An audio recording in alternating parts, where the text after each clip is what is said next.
நல்ல பிரகாசமான வெயில் அடிக்கிற ஒரு நாள் ஒரு பயங்கரமான காஸ்ட்லி கார் ரோட்ல அதோட இடத்துக்கு ரொம்ப வேகமா போயிட்டு இருக்கு. அப்போ திடீர்னு ஒரு நடுத்தர வயசு ஆளு வேணும்னே அந்த காருக்கு முன்னாடி வந்து விழுந்துடுறான். அவனுக்கு கால்ல பலமான அடிபட்ட மாதிரி நடிச்சுக்கிட்டே வலியால பயங்கரமா கத்துறான். காரை ஓட்டுற டிரைவர் பதறி போய் சடனா பிரேக் போடுறாரு. அந்த கார் கரெக்டா அந்த ஆளுக்கு முன்னாடி வந்து நிக்குது. ஆனா அந்த ஆளோ ஐயோ என்னைய கொன்னே போட்டிருப்பீங்களே அப்படின்னு சத்தம் போடுறான். உடனே டிரைவர் விண்டோவை கீழே இறக்கி யோ உன் மேல கார் படவே இல்லையேப்பா அப்படின்னு சொல்றாரு. அப்போ அந்த காரோட பேசஞ்சர் சீட்ல இருக்கிற கண்ணாடி மெதுவா கீழே இறங்குது. உள்ள ரொம்ப உடம்பு முடியாம பாக்குறதுக்கே ரொம்ப டல்லா ஹேங்க் டேலி அப்படிங்கிற ஒரு இளம் வயசு பையன் உட்கார்ந்துருக்கான். அவன் தரையில விழுந்து கிடக்கிற அந்த ஆளை உன்னிப்பா கவனிக்கிறான். தரையில கிடக்கிற அந்த ஆளு மனசுக்குள்ள ஆஹா இன்னைக்கு நமக்கு லக்கி ஜாக்பாட் அடிச்சிருச்சு அப்படின்னு நினைச்சுக்கிறான். என்ன அவனுக்கு முன்னாடி நிக்கிறது சாதாரண ஆள் கிடையாது, ஹாங் ஃபேமிலியோட வாரிசு. அவங்க கிட்ட அள்ள அள்ள குறையாத சொத்து இருக்கு. ஆனா இந்த பையனுக்கு தான் ஹெல்த் ரொம்ப வீக்கு. அந்த ஆளு ஹேங் கிட்ட தம்பி என் காலை சரி பண்ண குறைஞ்சது 1,00,000 யுவான் செலவாகும் அப்படின்னு போய் சொல்றான். ஹேங் யோசிக்கவே இல்ல, உடனே டிரைவர் கிட்ட அவருக்கு 1,00,000 கொடுத்துருங்க அப்படின்னு சொல்றான். அந்த டிரைவரும் யோசிக்காம ஒரு சூட்கேஸை எடுத்து அந்த ஆள் கையில கொடுக்கறாரு. இவ்வளோ சீக்கிரமா அதுவும் இவ்வளோ பெரிய காசு ஈஸியா கிடைச்ச உடனே அந்த ஆளுக்கு செம ஆச்சரியம். உடனே அவன் ஹேங்க பார்த்து ரொம்ப மரியாதையா குனிஞ்சு நன்றி சொல்றான். ஆனா மனசுக்குள்ள அந்த ஆளு ஹேங்க ஒரு பெரிய முட்டாள்னு நினைச்சு சிரிச்சுக்கிறான். அடுத்த தடவையும் இதே மாதிரி ஒரு பிளான் போட்டு இவன் கிட்ட இருந்து நிறைய பணத்தை ஆட்டைய போடணும் அப்படின்னு மனக்கோட்டை கட்டுறான். அப்போ திடீர்னு அந்த ப்ராடாலோட யோசனையை ஹேங்க் தடுத்து நிறுத்துறான். அவனோட கால்ல எந்த பிரச்சனையும் இல்லைங்கிறத ஹேங்க் கரெக்டா கவனிச்சிடுறான். ஹேங்க் அவனை பார்த்து உனக்கு நிலைமை புரியல போல இருக்கு, எனக்கு பணத்தை செலவு பண்றதுனா ரொம்ப பிடிக்கும், ஆனா அந்த டீல் நேர்மையா இருக்கணும்னு நினைப்பேன். இப்போ நான் பணத்தை கொடுத்துட்டேன், அப்போ நீ உன் பக்கத்து வேலையை செஞ்சாகணும்ல, அதாவது உன் கால்ல நிஜமாவே அடிபட்டாகணும் அப்படின்னு ரொம்ப கூலா சொல்றான். ஹேங்க் இப்படி சொன்ன உடனே அந்த ஆளோட முகத்துல மரண பயம் வந்துகுது. அந்த ஆளுக்கு ஒண்ணுமே புரியல. ரொம்ப பயந்து போய் ஹேங்க் கிட்ட தம்பி நீங்க என்ன சொல்ல வரீங்க, இதெல்லாம் எதுக்கு அப்படின்னு கேட்குறான். ஆனா ஹேங்க் அதுக்கு பதில் எதுவும் சொல்லல, அமைதியா இருக்கான். அடுத்த நிமிஷமே ஹேங்கோட டிரைவர் கார்ல இருந்து ஒரு பெரிய பேட் எடுத்துட்டு வராரு. அந்த பிராடு பண்ண நினைச்ச ஆளோட கால்ல ஓங்கி ஒரு அடி போடுறாரு. அவனோட கால் நிஜமாவே உடையிற அளவுக்கு பலமா தாக்குறாரு. அந்த ஆளு வலியால துடிச்சு போய் கீழே விழுந்துடுறான். இதையெல்லாம் முடிச்சுட்டு அந்த டிரைவர் கூலா கார்ல ஏறி வண்டியை எடுத்துட்டு அங்கிருந்து கிளம்புறாரு. பாவம் அந்த ஏமாத்த பார்த்த ஆளி இப்ப நிஜமாவே நடக்க முடியாம தவிச்சுக்கிட்டு ரோட்ல கிடக்குறான். வண்டியில போயிட்டு இருக்கும்போது டிரைவர் ஹேங்க் கிட்ட மெதுவா கேட்கிறாரு, தம்பி வெறும் இந்த ஒரு விஷயத்துக்காக 1,00,000 பணத்தை செலவு பண்ணது வர்த்து தானா அப்படின்னு கேட்குறாரு. அது மட்டும் இல்லாம உங்க கையில இருந்து இவ்வளோ பணம் போகுதே, நீங்க ஒரு நல்ல எக்கனாமிஸ்ட்டை பார்த்து இன்வெஸ்ட் பண்ணா என்ன, நீங்க டெய்லி ரொம்ப அதிகமா பணம் செலவு பண்றீங்க அப்படின்னு ஒரு அட்வைஸும் கொடுக்குறாரு. ஹேங்க் சிரிச்சுக்கிட்டே ஆமா நீ சொல்றது சரிதான் அப்படின்னு சொல்லிட்டு அப்படியே கொஞ்ச நேரம் ஆழ்ந்த யோசனையில போயிடுறான். அவன் மனசுக்குள்ள ஒரு பெரிய ரகசியம் இருக்கு. ஹேங்க் அவரோட டிரைவர் கிட்ட எக்ஸ்பிளைன் பண்றான், என் உடம்பு ரொம்ப வீக்கா இருக்கு, ஒரு ஊன்றுகோல் இல்லாம என்னால சாதாரணமா கூட நடக்க முடியாது. ஆனா இப்போ ரீசெண்டா எனக்கு ஒரு ஸ்பெஷல் சிஸ்டம் கிடைச்சிருக்கு. நான் எவ்வளோ அதிகமா பணம் செலவு பண்றேனோ அவ்வளோ எனர்ஜியும் என் உடம்புக்கு கிடைக்கும், அதனால தான் நான் இப்படி பண்றேன் அப்படின்னு சொல்றான். அது மட்டும் இல்லாம அவங்க அப்பாவோட பணத்தை ஏதாச்சும் ஒரு நல்ல லாபம் வர்ற பிசினஸ்ல இன்வெஸ்ட் பண்ணி தன் உடம்பை இன்னும் ஸ்ட்ராங்கா மாத்தணும்னு நினைக்கிறான். ஆனா அவன் பண்ற எல்லா பிளானும் ஃபெயிலியர்ல தான் முடியுது. ஒரு ரெண்டல் பிசினஸ்ல இன்வெஸ்ட் பண்ணா அந்த ஓனர் பணத்தை தூக்கிக்கிட்டு ஓடிட்டான். சரி புதுசா கண்டுபிடிக்கிற இன்வென்ஷன்ஸ் மேல காசு போட்டா அதுவும் அவனுக்கு எந்த லாபத்தையும் தரல. கடைசியா ஹேங்க் டிரைவர் கிட்ட சரி இப்போ வீட்டுக்கு போலாம், ஒரு முக்கியமான கெஸ்ட் வர போறாங்க அப்படின்னு சொல்றான். வீட்டுக்கு வந்து பார்த்தா ஹேங்கோட அப்பா அம்மா கூட ஒரு ஆளும் ஒரு பொண்ணும் உட்காந்துருக்காங்க. ஹேங்கோட அப்பா அவங்கள இன்ட்ரடியூஸ் பண்ணி வைக்கிறாரு. இவர் நம்ம குடும்பத்தோட பழைய ஃப்ரெண்டு, இவங்க டேங் ஃபேமிலி, இது அவரோட பொண்ணு அப்படின்னு சொல்றாரு. அவங்க அப்பா பழைய கதையெல்லாம் சொல்றாரு. அதாவது இவங்க 2 குடும்பத்தோட தாத்தாக்களும் சேர்ந்து எப்படி பிசினஸ்ல வந்த ப்ராப்ளம்ஸை நேருக்கு நேர் நின்று சால்வ் பண்ணாங்கன்னு பெருமையா பேசுறாரு. ஹேங்க் எல்லாத்தையும் கவனிச்சுக்கிட்டே மெதுவா அந்த டேங் ஃபேமிலி பொண்ணை பார்க்கறான். அந்த பொண்ணு யாரு, அவங்க எதுக்காக இங்க வந்திருக்காங்கன்னு தெரிஞ்சுக்க ஆர்வமா இருக்கான். அந்த ஃபேமிலி ஃப்ரெண்டோட பொண்ணு பார்க்கறதுக்கு ரொம்ப அழகான ஒரு இளம் பெண்ணா இருக்கா. அவ சுத்தி இருக்கிற எல்லாரையும் ரொம்ப வெக்கத்தோட பார்க்கறா. ஹேங்கோட அம்மா அந்த பொண்ணை பெட்டி அப்படின்னு இன்ட்ரோடியூஸ் பண்ணி வைக்கிறாங்க.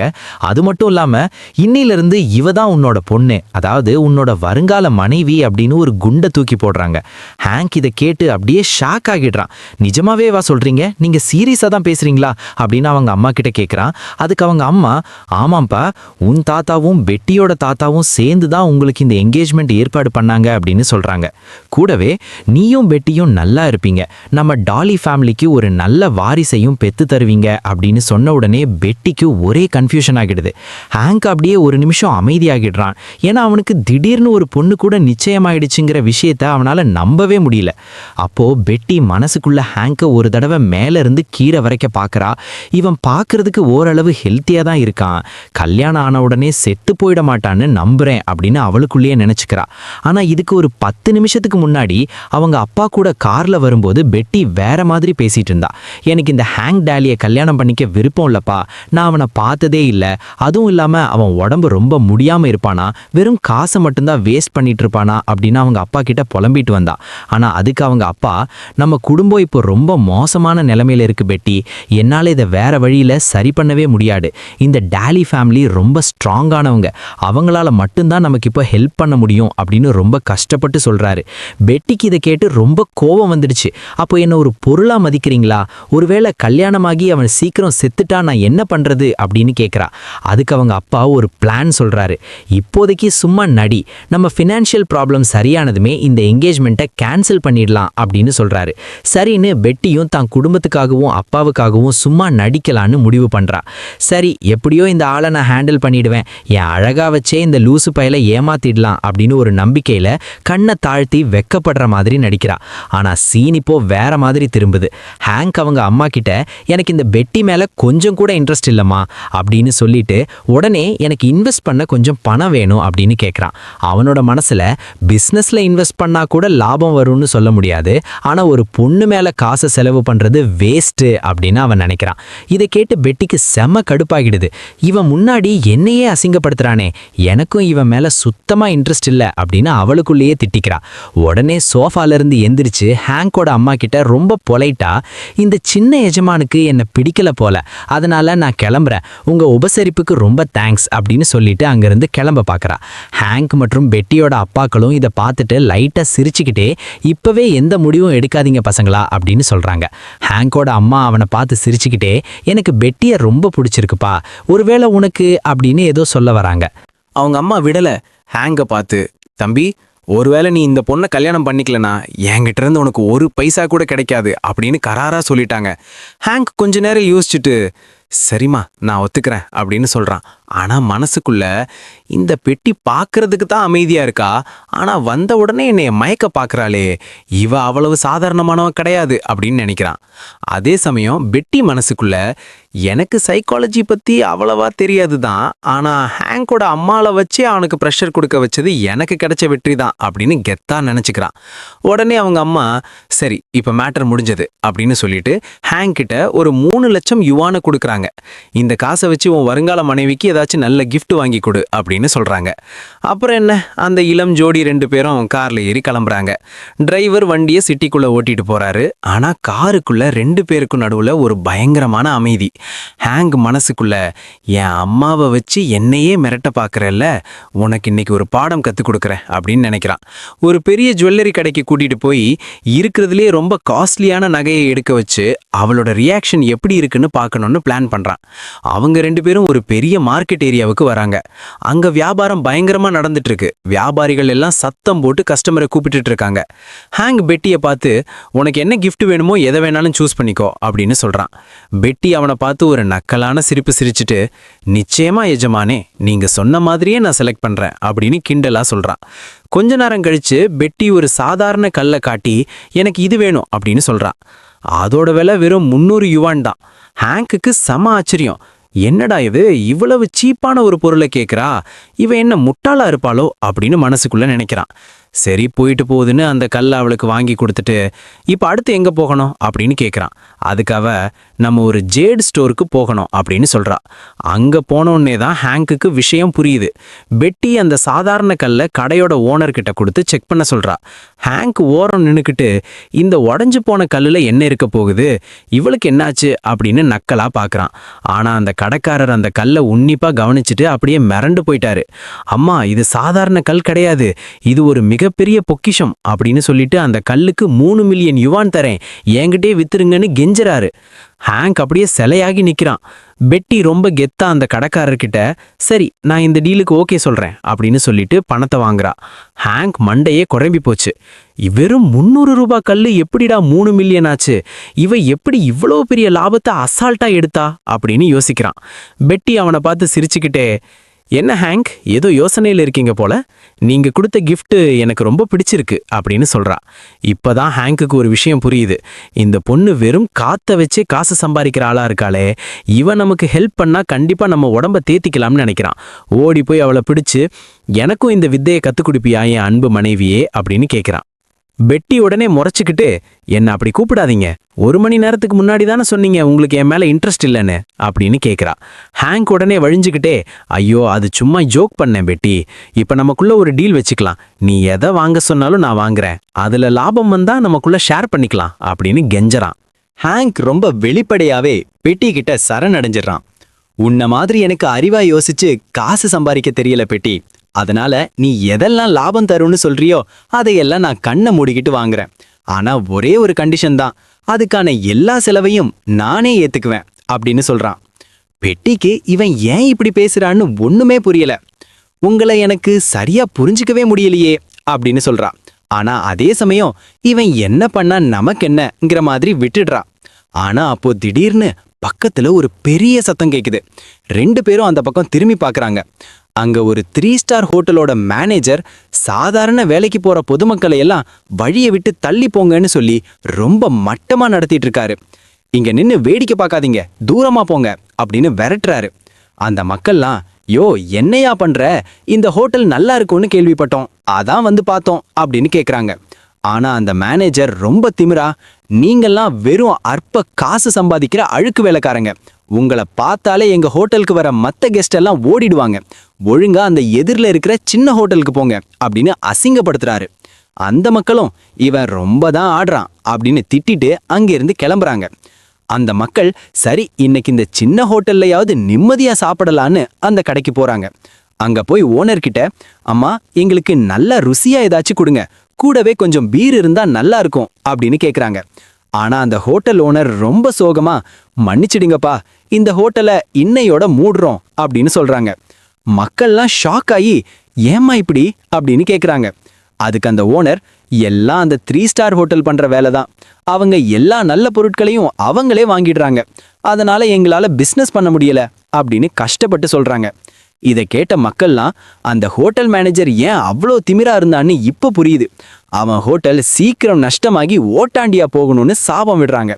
ஆனா அவங்களுக்கே தெரியும் அந்த ஹோட்டல் பயங்கரமா லாபத்துல போயிட்டு இருக்குன்னு. சரியா அந்த நேரத்துல பின்னாடி இருந்து ஹேங்கோட குரல் கேக்குது. அந்த ஹோட்டலை திவாலாக்குறது ஒன்றும் முடியாத காரியம் இல்லையே அப்படின்னு சொல்லிட்டு உள்ள வரான். அந்த ஓனர்கிட்ட, இந்த ஹோட்டலோட விலை என்ன, நான் இதை இப்பவே வாங்கிக்கிறேன் அப்படின்னு கேட்குறான். ஓனர் ஆச்சரியப்பட்டு, தம்பி இந்த இடம் இப்போ முடிய போகுது, இதுல உங்களுக்கு லாபமே வராது, ஆனா உங்களுக்கு வேணும்னா 1 மில்லியன் யுவானுக்கு கொடுத்துட்றேன் அப்படின்னு சொல்றாங்க. ஹேங்க் யோசிக்கவே இல்லை, உடனே 3 மில்லியனை தூக்கி அவங்க கிட்ட கொடுக்குறான்.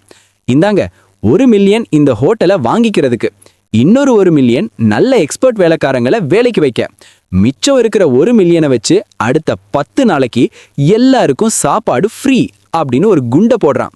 அந்த ஓனருக்கும் மக்களுக்கும் ஒண்ணுமே புரியல. நிஜமாவேவா சொல்றீங்க அப்படின்னு கேக்குறாங்க. ஹேங்க் சிரிச்சுக்கிட்டே, ஆமா, அடுத்த 10 நாளைக்கு யார் வேணும்னாலும் வந்து எவ்வளவு வேணும்னாலும் வயிறு முட்டை சாப்பிடலாம் அப்படின்னு சொல்றான். அங்க இருந்த மக்களுக்கு ஒரே சந்தோஷம். உடனே அவங்க ஃப்ரெண்ட்ஸு சொந்தக்காரங்கன்னு எல்லாருக்கும் ஃபோன் போட்டு ஆட்களை கூப்பிட ஆரம்பிச்சிட்டாங்க.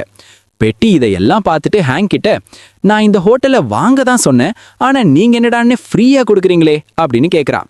அதுக்கு ஹேங்க் ரொம்ப கூலா, நான் தான் ஏற்கனவே காசை வேஸ்ட் பண்றவனாச்சே, இன்னும் கொஞ்சம் வேஸ்ட் பண்ணா என்ன அப்படின்னு சொல்றான். பெட்டிக்கு நிஜமாவே இவன் என்ன பிளான் பண்றான்னு ஒரு நிமிஷம் ஆச்சரியமா போயிடுது. அடுத்த 3 நாள்ல அந்த சின்ன ஹோட்டல்ல கூட்டம் அள்ளுது. மக்கள்லாம் கியூல பல மணி நேரம் நின்னா கூட பரவாயில்ல, அந்த திமிரு பிடிச்ச 3 ஸ்டார் ஹோட்டலுக்கு போகவே மாட்டோம்னு சொல்றாங்க. அதே சமயம் அந்த பெரிய ஹோட்டல்ல நிலைமை தலைகீழா மாறுது. பிசினஸ் சுத்தமா இல்ல. அங்க இருக்கிற பெரிய பாஸ் அந்த மேனேஜரை போட்டு திட்டுறாரு. ஒழுங்கா வெளியே போய் பிச்சை எடுத்தாவது இன்னைக்கு 3 பேரையாவது சாப்பிட கூட்டிட்டு வா, இல்லனா உன் பெட்டி படுக்கையை தூக்கிட்டு ஓடிடு அப்படின்னு மிரட்டுறாரு. அன்னைக்கு நைட்டு நிலா வெளிச்சம் வருது. இதையெல்லாம் பார்த்துட்டு ஹேங்க் நிம்மதியா அவனோட ஃபேமிலி வில்லால இருக்கிற ரூமுக்கு ஓய்வெடுக்க போறான். அவன் ரூமுக்கு போனதும் அந்த வேஸ்ட்ஃபுல் சிஸ்டம் மூலமா மெடிடேஷன் பண்ணி தன் உடம்ப ஸ்கேன் பண்ண ஆரம்பிக்கிறான். அவனோட ஸ்டேட்டஸ் விண்டோவை செக் பண்ணி பார்த்தப்போ அவனுக்கே பெரிய ஆச்சரியம். இன்னைக்கு ஒரு நாள்ல மட்டும் அவனோட பவர் 40 பாயிண்ட்ஸ் ஏறி இருக்கு. அடேங்கப்பா, முன்னாடி எப்போதும் இந்த அளவுக்கு க்ரோத் இருந்ததே இல்லையே. இதே ஸ்பீடில் போனால் சீக்கிரமாகவே நான் பழையபடி நார்மல் லைஃப்க்கு வந்துடலாம் போலையே அப்படின்னு தனக்குள்ளேயே சொல்லி சந்தோஷப்படுறான். அப்போ திடீர்னு கதவு தட்டுற சத்தம் கேட்குது. வேலைக்காரங்க வந்து, தம்பி கீழே பெட்டி அம்மா உங்களுக்காக வெயிட் பண்ணிட்டு இருக்காங்க அப்படின்னு சொல்கிறாங்க. ஹேங்க் உடனே கீழே இறங்கி போகிறான். பெட்டியை பார்த்ததும் ரொம்ப செல்லமா, என்னோட குட்டி பொண்டாட்டி எதுக்காக என்னைய பார்க்க வந்திருக்கா அப்படின்னு கேட்குறான். பெட்டிக்கு மறுபடியும் கோவம் வந்துருச்சு. ப்ளீஸ் என்னை அப்படி கூப்பிடாதீங்கன்னு எத்தனை தடவை சொல்கிறது? நான் ஸ்கூலுக்கு கிளம்பிட்டு இருக்கேன், நீங்களும் என் கூட வர்றீங்களா அப்படின்னு கேட்குறா. ஹேங்க் கொஞ்சம் யோசிச்சுட்டு, நான் எதுக்கு ஸ்கூலுக்கு வரணும் அப்படின்னு கேட்குறான். அதை கேட்டு பெட்டி அவனை ஒரு மாதிரி ஆச்சரியமாக பார்த்துட்டு, உங்களுக்கு உடம்பு முடியாமல் போகிறதுக்கு முன்னாடி நீங்களும் அங்கே தான் படிச்சீங்கிறது எனக்கு மட்டும்தான் ஞாபகம் இருக்கா அப்படின்னு கேட்குறா. ஹேங்க் அப்போ தான் யோசிச்சு பார்க்குறான். ஆமாம் இல்லை, நான் உடம்பு சரியில்லாதால தான் ஸ்கூலுக்கு போகிறத நிறுத்தினேன், ஆனால் படிப்பை விடலையே அப்படின்னு சொல்லிட்டு அவள் கூட போக ஒத்துக்கிறான். பெட்டி கிளம்பும்போது, இங்கே இருந்த ஸ்வீட்ஸ் எல்லாம் ரொம்ப டேஸ்ட்டாக இருந்தது, நான் கிளம்புறேன் அப்படின்னு சொல்லிட்டு போகிறான். அவள் போகிற அழகை பார்த்துட்டு ஹேங்க், என் வருங்கால பொண்டாட்டி செம கட்டையாக இருக்காளே அப்படின்னு ரசிக்கிறான். பெட்டி திரும்பி பார்த்து குட் நைட் சொல்லிட்டு போகிறான். ஹேங்க் மனசுக்குள்ளே ஒரு சபதம் எடுக்கிறான். இப்படிப்பட்ட ஒரு அழகான பொண்ணுக்காகவாவது என் உடம்ப நான் சீக்கிரம் தேத்தி ஆகணும் அப்படின்னு நினச்சிக்கிறான். மறுநாள் காலையில் ஹேங்க் கரெக்டாக ஸ்கூல் யூனிஃபார்ம் போட்டுக்கிட்டு பெட்டி கூட ஸ்கூலுக்கு போகிறான். அங்கே இருக்கிற மற்ற பசங்க எல்லாம் இவங்க 2 பேரையும் பார்த்துட்டு கிசுகிசுக்கிறாங்க. டேய், பெட்டி டேங் மாதிரி ஒரு அழகான பொண்ணு இந்த முட்டாள் ஹேங் டாலி கூட எப்படி சுத்துறா, என்னால் நம்பவே முடியலையே அப்படின்னு பேசிக்கிறாங்க. அப்போ திடீர்னு ஒரு ரவுடி பையன் அவங்க வழியை மறிக்கிறான். அவன் பேர் மைக்கேல். அவன் ஹேங்கை பார்த்துட்டு கிண்டலா, என்னடா இது அதிசயம், இந்த அறிவில்லாத ஹேங்க் இவ்வளோ நாள் கழித்து ஸ்கூலுக்கு வந்திருக்கான் அப்படின்னு சொல்லிட்டு முறைக்கிறான். மைக்கேலோட ஃப்ரெண்ட்ஸ் எல்லாம், டே ஹேங்க், எங்கள் பாஸுக்கு பெட்டியை பிடிக்கும்னு உனக்கு தெரியும்ல, அப்படி இருந்தும் கூடவே வர்றன்னா உனக்கு எவ்வளவு தைரியம் இருக்கும் அப்படின்னு சீன்றாங்க. ஹேங்க் மெதுவாக பெட்டிக்கிட்ட, யாரா இந்த எரும மாடு மாதிரி இருக்கிறவன் அப்படின்னு கேட்குறான். அதுக்கு பெட்டி, இவன் நம்ம குடும்பத்துக்கு ஆகாதவன், லியா ஃபேமிலியோட பெரிய பையன் அப்படின்னு சொல்கிறான். மைக்கேல் பெட்டியை பார்த்து அதிகாரம் பண்ணுறான். பெட்டி, ஒழுங்கா என்கிட்ட வா, நான் உனக்காக ரொம்ப நேரமாக வெயிட் பண்ணிட்டு இருக்கேன் அப்படின்னு கத்துறான். ஆனால் ஹேங்க் கொஞ்சமும் அசையாமல் பெட்டிக்கு முன்னாடி போய் நின்று மைக்கேல் வர்ற வழியை பிளாக் பண்ணுறான். இதை பார்த்ததும் மைக்கேலுக்கு கோவம் தலைக்கு ஏறுது. என்னடா மறுபடியும் என்கிட்ட அடி வாங்கணுமான்னு கேட்டுக்கிட்டே ஹேங்கை அடிக்கிறதுக்காக கையை ஓங்குறான். மைக்கேல் பயங்கர வேகத்தில் அட்டாக் பண்ண வரான். ஹேங்க் அதை கவனிச்சுட்டு, நேற்று வரைக்கும் என் உடம்பு இருந்த நிலைமைக்கு இதெல்லாம் என்னால் தடுத்திருக்கவே முடியாது, ஆனால் இப்போ அப்படின்னு அவன் மனசுக்குள்ளே நினைக்கிறான். ஆனால் இன்னைக்கு நிலைமையே வேற. ஹேங்க் அந்த மைக்கேலோட அடியை ரொம்ப அசால்ட்டாக தடுத்து தப்பிக்கிறான். மைக்கேல் குத்துன அந்த ஓங்கி குத்துன குத்து காத்துல தான் பட்டுச்சு. அவன் தப்பிச்சு அதே வேகத்தில் ஹேங்க் கையில் வச்சிருந்த அந்த ஊன்றுகோலால் மைக்கேலோட காலில் நச்சுன்னு ஒரு போடு போடுறான். மைக்கேலால் அவன் உடம்போட வேகத்தை கட்டுப்படுத்த முடியாமல் அப்படியே பறந்து போய் பக்கத்தில் இருந்த குப்பை தொட்டிக்குள்ளே தலைகீழ விழுந்துடுறான். மைக்கேலோட ஃப்ரெண்ட்ஸ் பதறி போய் ஓடி வந்து அவன் காலை பிடிச்சி இழுத்து அந்த குப்பை தொட்டிலேருந்து வெளியே எடுக்க ரொம்ப கஷ்டப்படுறாங்க. அங்கே இருந்த மற்ற பசங்க எல்லாரும் மைக்கேல் எவ்வளவு கேவலமாக விழுந்தான்னு பார்த்துட்டு சிரிக்க ஆரம்பிச்சிட்டாங்க. பாருடா, மைக்கேல் இவ்வளவு மட்டமாக விழுந்துட்டான், ஆனால் ஹேங்க் பார்க்க எவ்வளவு கெத்தா இருக்கான்ல அப்படின்னு பேசிக்கிறாங்க. குப்பை தொட்டிலேருந்து வெளியே வந்த மைக்கேலுக்கு செம அசிங்கமாக போயிடுச்சு. ஆத்திரத்தில் ஹேங்கோட காலரை பிடிச்சி இழுத்து, டேய், என்கிட்டயே உன் வேலையை காட்டுற, எவ்வளவு தைரியம் இருந்தால் என்கிட்ட இப்படி நடந்துப்ப அப்படின்னு மிரட்டுறான். ஆனால் ஹேங்க் இப்போ ஒரு செம ஆக்டிங் போடுறான். டக்குன்னு அவன் கையில் இருந்த ஊன்றுகோலை கீழே போட்டுட்டு தியேட்டரில் நடிக்கிற மாதிரி ஐயோ அம்மான்னு கத்திக்கிட்டே கீழே விழுந்து உழல்றான். மைக்கேலுக்கு ஒன்றுமே புரியல, அப்படியே ஷாக் ஆகி நிற்கிறான். பெட்டி உடனே ஹேங்கை தாங்கி பிடிச்சிக்கிட்டு மைக்கேலை பார்த்து கத்துறான். அறிவு இருக்கா உனக்கு? என்ன பண்ணிட்டு இருக்க? உனக்கு என்ன பைத்தியமா பிடிச்சிருக்கு? ஹேங்க் உடம்பு எவ்வளவு வீக்கா இருக்குன்னு உனக்கு தெரியாதா அப்படின்னு கேக்குறா. மைக்கேல் திக்கி திணறிக்கிட்டே, ஐயோ நான் ஒண்ணுமே பண்ணலையே, இவன் வேணும்னே நடிக்கிறான் அப்படின்னு சொல்றான். ஹேங்க் விடாம அப்படியே வலியால துடிக்கிற மாதிரி நடிச்சுக்கிட்டே இருக்கான். ஆனா மனசுக்குள்ள, ஆஹா பெட்டி நமக்காக வந்து பேசுறாளே அப்படின்னு ஆச்சரியப்படுறான். சுத்தி இருந்த மற்ற ஸ்டூடெண்ட்ஸ் எல்லாம் மெதுவா பேசிக்கிறாங்க. ஹேங்க் ஒரு முட்டாளா இருக்கலாம், ஆனா அவங்க ஃபேமிலி ரொம்ப பவர்ஃபுல். ஹேங்க்குக்கு மட்டும் ஏதாச்சும் ஆச்சுன்னா மைக்கேலோட குடும்பத்தை ரோட்டுக்கே கொண்டு வந்துருவாங்க அப்படின்னு சொல்றாங்க.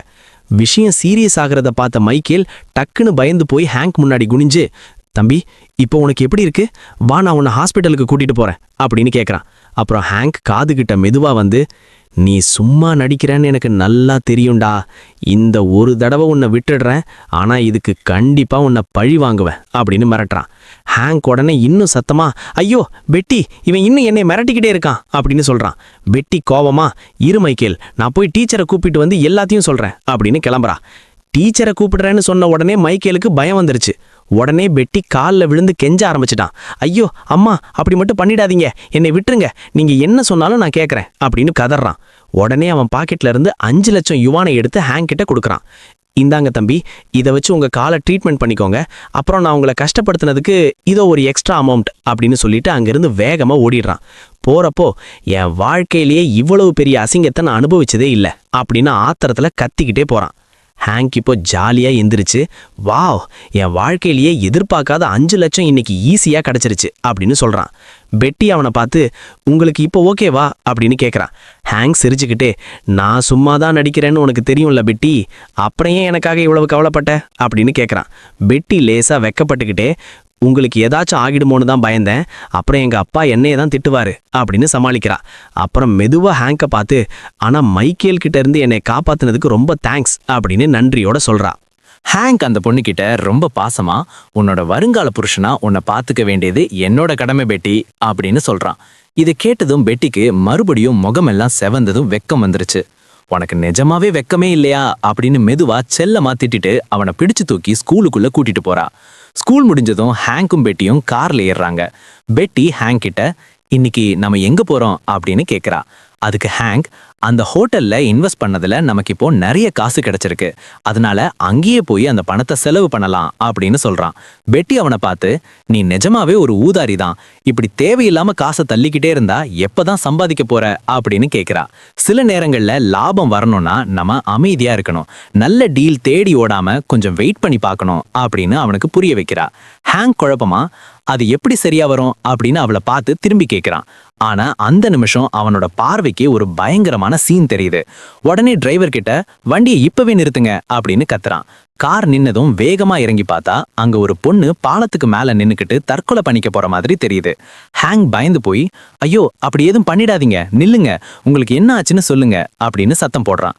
ஆனா அந்த பொண்ணு இவங்க கூப்பிடுறது எதையுமே காதுல வாங்காம அஸ்தமனமாகிற சூரியனை பார்த்துக்கிட்டு ரொம்ப சோகமான ஒரு பாட்டை முணுமுணுத்துட்டு இருக்கா. ஹேங்கும் பெட்டியும் விடாம சத்தம் போடவும் அந்த பொண்ணு இவங்க பக்கம் திரும்புறா. அவளோட கண்ல இருந்து கண்ணீர் அப்படியே வழிஞ்சுக்கிட்டு இருக்கு. ரொம்ப நேரம் பேசி அந்த பொண்ணை சமாதானப்படுத்தி பாலத்துல இருந்து கீழே இறக்கிட்டு வராங்க. ஹேங்க் அவகிட்ட, என்ன ஆச்சுன்னு சொல்லு, நாங்க ஹெல்ப் பண்றோம் அப்படின்னு கேக்குறான். அவ பதில் சொல்றதுக்கு முன்னாடியே ஹேங்க் அவசரப்பட்டு, கண்டிப்பா ஏதாச்சும் ஒரு பையனால காதல்ல பிரச்சனை வந்திருக்கும் அதானே அப்படின்னு கேக்குறான். இதை கேட்டதும் பெட்டிக்கு கோபம் வந்துருச்சு. இப்ப லூசு மாதிரி லொடலொடன்னு பேச இதுதான் நேரமா, கொஞ்சம் சும்மா இரு அப்படின்னு ஹேங்க திட்டுறா. அந்த பொண்ணு அழுதுகிட்டே, உங்க அன்புக்கு ரொம்ப நன்றி, ஆனா உங்களால எனக்கு உதவி பண்ண முடியாது, ஏன்னா என்னை இந்த நிலைமைக்கு தள்ளின ஆளை நான் பகைச்சுக்கிட்டேன் அப்படின்னு சொல்றா. பெட்டி உடனே, அந்த ஆளு ஒரு பெரிய அயோக்கியனா இருப்பான் போலயே, உன்னை இந்த அளவுக்கு கொண்டு வந்திருக்கான், அவன் யாருன்னு சொல்லு, நாங்க அவனை பாத்துக்கிறோம் அப்படின்னு சொல்றா. ஆனா அந்த பொண்ணு, நீங்க தலையிட்டா அவனுக்கு இன்னும் தான் கோபம் வரும் அப்படின்னு பயப்படுறா. பெட்டி விடாம, ஒரு பொண்ணு கண்ணீர் விடுறத பார்த்துட்டு எங்களால சும்மா போக முடியாது அப்படின்னு சொல்லிட்டு ஹேங்க கை காட்டுறா. இவனுக்கு பெரிய காரியம் எல்லாம் பண்ண தெரியாது, ஆனா அந்த ஆளை நல்லா எரிச்சல் ஊட்டி தொல்லை பண்ணுவான், அதுக்கு இவன் சரிப்பட்டு வருவான் அப்படின்னு சொல்றா. அப்புறம் அந்த பொண்ணு தன்னை அறிமுகப்படுத்திக்கிறா. அவ பேரு இசபெல். அவ ஒரு பாட்டு குரூப்போட ஃபவுண்டர். சேசிங் கேர்ள்ஸ் அப்படிங்கிற அந்த குரூப்ல இவ கூட இன்னும் 2 பேர் இருக்காங்களாம். இவ ஒரு பாப் சிங்கர் அப்படின்னு தெரிஞ்சதும் ஹேங்கும் பெட்டியும் ரொம்ப ஆச்சரியப்படுறாங்க. இசபெல் அவளோட கதையை சொல்றா. அவளோட பாஸ் கூட ஏற்பட்ட சண்டையால அவங்க 3 பேரையும் அப்படியே ஓரம் கட்டிட்டாங்களாம். 2 வருஷமா அவங்க எழுதின பாட்டு எதையுமே வெளியே விடாம தடுத்துட்டாங்களாம். கான்ட்ராக்ட் போட்டதால அவங்களால அங்கிருந்து வெளியவும் வர முடியல, வேலையும் இல்லாம பண கஷ்டத்துல ரொம்ப கீழே போயிட்டாங்களாம். இசபெல் பேசுறத ஹேங்க் கண்டிச்சிட்டு இருக்கும்போது பெட்டி ஹேங்கிய உத்து பாக்குறத அவன் பாக்குறான். என்ன பெட்டி, ஏன் என்ன இப்படி பாக்குற அப்படின்னு கேக்குறான். பெட்டி, உன்கிட்ட ஏதாச்சும் ஐடியா இருக்கா அப்படின்னு கேட்க, கண்டிப்பா இசபெலுக்கு ஹெல்ப் பண்ணுவேன், ஆனா எப்படின்னு இன்னும் தெரியல அப்படின்னு ஹேங்க் சொல்றான். அப்ப பெட்டி அவன்கிட்ட நெருங்கி வந்து, என்கிட்ட ஒரு பிளான் இருக்கு, ஆனா அது ஒர்க் அவுட் ஆகுமான்னு தெரியல அப்படின்னு மெதுவா அவனோட காது கிட்டே ஏதோ விளக்குறா. ஹேங்க் அதை ரொம்ப கவனமா கேட்டுக்கிட்டே இருக்கான். ஆனா திடீர்னு, பெட்டி, உன் மேல இருந்து வர்ற வாசனை ரொம்ப நல்லா இருக்கு அப்படின்னு சொல்லிடுறான். பெட்டிக்கு மறுபடியும் வெக்கம் வந்து, ஹேய், நான் சொன்னதெல்லாம் கவனிச்சியா இல்லையா அப்படின்னு கோபமா கேட்கிறா. ஹேங்க் சிரிச்சுக்கிட்டே, எல்லாத்தையும் கேட்டுட்டு தான் இருந்தேன் அப்படின்னு சொல்லிட்டு இசபெல் கிட்ட திரும்புறான். உன்னோட அம்மா ட்ரீட்மெண்ட்டுக்கு எல்லா செலவையும் நானே ஏத்துக்கிறேன், ஆனா எனக்கு ஒரு சின்ன உதவி பண்ணணும். இன்னும் 3 நாள்ல நான் ஒரு பெரிய ஸ்டேடியத்தை வாடகைக்கு எடுப்பேன், அங்க நீயும் உன் டீமும் சேர்ந்து ஒரு பிரம்மாண்டமான கச்சேரி பண்ணணும் அப்படின்னு சொல்றான். இசபெல் இதை கேட்டு ரொம்ப சந்தோஷமாயி, நிச்சயமா என் குரூப் ஆள்களை கூட்டிட்டு வந்து என்னால முடிஞ்ச அளவுக்கு சிறப்பா பண்றேன் அப்படின்னு வாக்கு கொடுக்க. ஹேங்க் அந்த ஹோட்டலை வாங்கினரை பார்த்துட்டு பெட்டிக்கு ஒரே ஆச்சரியம். என்ன இவன் கொஞ்சம் கூட யோசிக்காம டக்குன்னு வாங்கிட்டானே அப்படின்னு சொல்றா. அவங்க பேசிட்டு இருக்கும்போதே ஒரு பொண்ணு வந்து ஹேங்கை பாஸ் அப்படின்னு கூப்பிட்டு விஷ் பண்றா. ஹேங்க் குழப்பமா, நீ யாரு அப்படின்னு கேட்க, அதுக்கு அந்த பொண்ணு, என் பேரு லூவோ, நான் தான் இந்த ஹோட்டலோட செக்ரட்டரி, இப்போ நீங்க தான் எங்க பாஸ், அதனால இந்த ஹோட்டலோட கணக்கு வழக்குகளை உங்ககிட்ட ஒப்படைக்க வந்திருக்கேன் அப்படின்னு சொல்றான். ஹேங்க் அந்த ரிப்போர்ட்டை வாங்கி பார்த்தா அதுல அந்த ஹோட்டல் ஏற்கனவே 50 மில்லியன் நஷ்டத்துல ஓடிட்டு இருக்குன்னு தெரியுது. ஓ, இதனால தான் இவ்வளோ கம்மி விலைக்கு எனக்கு இதை தள்ளியிருக்காங்க போல அப்படின்னு ஹேங்க்குக்கு அப்போதான் புரியுது. இதை கேட்டு பெட்டிக்கு செம கடுப்பாகி அங்கேருந்து வேகமாக கிளம்புறா. ஹேங்க் அவகிட்ட ஓடி போய், இதை பற்றி நீ என்ன நினைக்கிற அப்படின்னு கேட்குறான். ஆனால் அவளோ, இப்போ இதை பற்றி என்கிட்ட எதுவும் கேட்காதீங்க அப்படின்னு முறைச்சிட்டு போகிறான். அன்னைக்கு நைட்டு ஹேங்க் மறுபடியும் அவனோட ரூமை பூட்டிக்கிட்டு அந்த ஸ்பெண்ட் த்ரிஃப்ட் சிஸ்டமை ஆன் பண்ணுறான். இன்னைக்கு அதிர்ஷ்டம் அவ்வளோவா இல்லைனாலும் நிறைய பணத்தை செலவு பண்ணதுனால நல்ல பாயிண்ட்ஸ் கிடைச்சிருக்கு அப்படின்னு நினைக்கிறான். அந்த சிஸ்டம் மூலியமாக ஹேங்கோட பவர் எல்லாம் 7 பாயிண்ட்ஸ் ஏறி இப்போ அவன் லெவல் 2 அடைகிறான். அதில் ஒரு சூப்பர் பவர் அவனுக்கு கிடைக்குது. அதாவது 20 கிலோ வரைக்கும் எடையுள்ள ஏதாச்சும் ஒரு குட்டி மிருகத்தோட உடம்புக்குள்ள அவனோட ஆன்மாவை மாற்றி அதை அவனால் கண்ட்ரோல் பண்ண முடியுமா?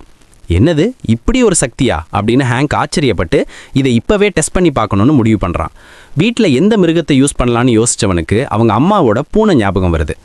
உடனே அந்த பூனையை தன் கட்டுப்பாட்டுக்குள்ளே கொண்டு வரான். இப்போ பூனை என்ன பார்க்குதோ அது எல்லாம் ஹேங்க்குக்கு தெரியுது. அவனால் அந்த பூனையை தன் இஷ்டத்துக்கு அசைக்கவும் முடியுது. அப்போ பெட்டி அங்கே வர்றதை பார்த்துட்டு இவன் பூனை உடம்புக்குள்ளேயே இருந்து அவளை கவனிக்கிறான். பெட்டிக்கு இது ஹேங்க்குன்னு தெரியாது இல்லையா, அதனால் அந்த பூனையை ரொம்ப பாசமாக தடவி கொடுத்து கொஞ்சிறா. ஹேங்க்குக்கு அந்த உணர்வு ரொம்ப பிடிச்சிருக்கு. முன்னாடி எனக்கு பூனைனாலே பிடிக்காது, ஆனால் இப்போது என் வருங்கால பொண்டாட்டி வேற ஒரு கோணத்தில் பார்க்கும்போது பூனையாக இருக்கிறது கூட நல்லா தான் இருக்குது அப்படின்னு தனக்குள்ளேயே சிரிச்சுக்கிறான். கொஞ்ச நாள் கழிச்சு ஹேங்க் அவனோட புது ஹோட்டலில் உட்கார்ந்து இருக்கும்போது லூவோ அங்கே வர்றா. பாஸ், உங்களுக்கு ஒரு இன்விடேஷன் வந்திருக்கு, இசபெல்லோட மியூசிக் டைரக்டர் தான் இதை அனுப்பியிருக்காரு அப்படின்னு சொல்கிறா. ஹேங்க் 30 மில்லியன் வாங்காமல் அவன் விடமாட்டான் போலையே, ஆனால் அவ்வளோ சீக்கிரம் நான் மசிய மாட்டேன் அப்படின்னு சொல்கிறான். லூவோ மெதுவா, நம்ம ஹோட்டலுக்கு இப்போ கெஸ்ட் யாரும் வர்றதில்ல, பிஸ்னஸ் ரொம்ப டல்லாக இருக்குது அப்படின்னு ஞாபகப்படுத்துகிறா. பெட்டி அங்கே வந்து, முதல்ல நான் இந்த ஹோட்டல் லாபத்தை பற்றி கவலைப்படலை, ஆனால் இப்போ தான் புரியுது எவ்வளோ செலவு பண்ணியிருக்கோன்னு. அந்த பாட்டு குரூப்பை மீட்க உன்கிட்ட போதுமான காசு இருக்கா அப்படின்னு கேட்குறா. ஹேங்க் எரிச்சலாகி, அந்த குரூப் இப்போது எல்லா இடத்துலையும் பிரபலமாகிடுச்சு, அவங்க நினச்சா மொத்த இண்டஸ்ட்ரியுமே ஆள முடியும், ஆனால் அந்த அயோக்கிய டைரக்டர் தான் அவங்கள வெளியே வராமல் மறைச்சு வச்சிருக்கான், அவனை தொடர்பு கொள்ளவே முடியலை. பெட்டி ஒரு க்ளூ கொடுக்குறா. பேச்சுவார்த்தை நடத்த பல வழி இருக்கு ஹேங்க், அந்த ஆளோட ரகசியமான தப்பு ஏதாச்சும் கிடைச்சா அவனை ஈஸியாக மிரட்டி பணிய வைக்கலாம் அப்படின்னு சொல்கிறா. அன்னைக்கு நைட்டு ஹேங்க் மறுபடியும் அவனோட குரூப்பை முடக்கி வச்சிருக்கிற அந்த மியூசிக் கம்பெனிக்கு போகிறான். டிரைவர்கிட்ட, பாதி நைட்டில் எதுக்கு ஒருத்தனோட கம்பெனி பேஸ்மெண்ட்குள்ளே நுழைய பார்க்குறீங்க, அதுவும் இல்லாமல் எதுக்கு உங்கள் அம்மா பூனையை கூடவே கூட்டிகிட்டு வந்திருக்கீங்க அப்படின்னு கேட்குறாரு. ஹேங்க், இப்போதைக்கு இது எல்லாம் விளக்க முடியாது, நீங்கள் இங்கேயே வெயிட் பண்ணுங்க அப்படின்னு சொல்லிட்டு தன் மனசை ஒருநிலைப்படுத்தி அந்த பூனை உடம்புக்குள்ளே போகிறான். டக்குன்னு பூனை கார் விண்டோ வழியாக கீழே குதிச்சு சாஃப்டாக தரையில் நிற்கிது. பெட்டி சொன்ன மாதிரி எல்லா மனுஷனுக்கும் ஏதாச்சும் ஒரு அழுக்கான ரகசியம் இருக்கும், அதை மட்டும் நான் கண்டுபிடிச்சிட்டா அந்த டைரக்டர் என் காலில் விழுவான் அப்படின்னு ஹேங்க் நினைக்கிறான். பூனை உடம்புக்குள்ளே இருக்கிறதுனால யாரோட கண்ணிலையும் படாமல் டைரக்டர் ஆஃபீஸ்க்குள்ளே நுழையலான்னு பிளான் பண்ணுறான். ஆனால் முதல் பிரச்சனையே அந்த பூனையோட எடை தான். அது ஜன்னல் வழியாக உள்ள நுழைய ரொம்ப கஷ்டப்படுது. ஒரு வழியாக முக்கி முணங்கி உள்ளே போயிடுறான். இருட்டான அந்த காரிடாரில் பூனையோட நைட் விஷன் மூலியமாக ஹேங்க்குக்கு எல்லாம் தெளிவாக தெரியுது.